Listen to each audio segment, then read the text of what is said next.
Il y a 50 ans, il y a eu un coup d'État appuyé par les États-Unis contre le premier gouvernement ou un des rares gouvernements socialistes révolutionnaires démocratiquement élus. Salvador Allende, c'était le président. La bourgeoisie a voulu boycotter cette révolution qui était en train d'amener beaucoup de bien aux masses populaires. La droite et les militaires faisaient extrêmement pression pour qu'il démissionne. La popularité du gouvernement augmentait sans cesse, malgré les difficultés, malgré les boycotts. Pinochet avait été nommé à la tête de l'armée de terre parce qu'on pensait que c'était un militaire loyal à la Constitution et donc au président. Mais la junte a réussi à le convaincre de se joindre au coup d'État et lui a posé comme condition: d'accord, mais je veux être le dictateur. Ça a été une dictature de 17 ans et 17 ans avec 3000 disparus qui visait la population dans son ensemble.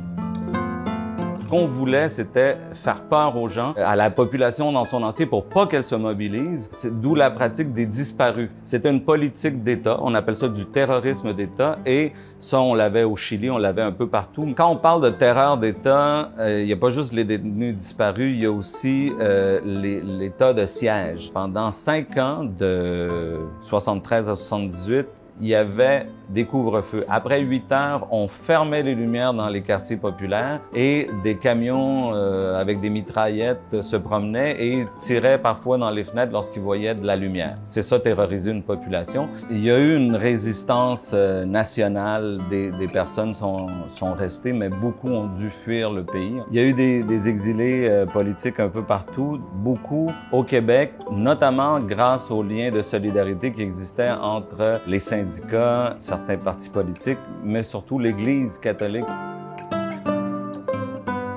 C'est le laboratoire du néolibéralisme. On passe d'une révolution socialiste qui donnait d'immenses bénéfices avec une grande participation populaire, et là on passe à plus aucun droit social, l'empire du marché, sans aucune règle, sans aucune contrainte. La même constitution de 1980 dans laquelle le Chili vit encore, qui inscrit dans la constitution le fait que c'est le rôle subsidiaire de l'État, c'est-à-dire que tout doit être régi par le marché. Il y a eu des ravages de ce type de politique-là, mais disons que les gens ont fini par tranquillement perdre la peur et en 82-83 commence un mouvement de protestas nationales. Puisqu'on n'avait pas le droit de faire grève ni rien de ça, on va tout simplement ne rien faire, ne pas envoyer les enfants à l'école, pas aller à la banque. Le pays s'arrêtait et ça a fini par faire une pression immense sur le régime pour qu'il négocie une transition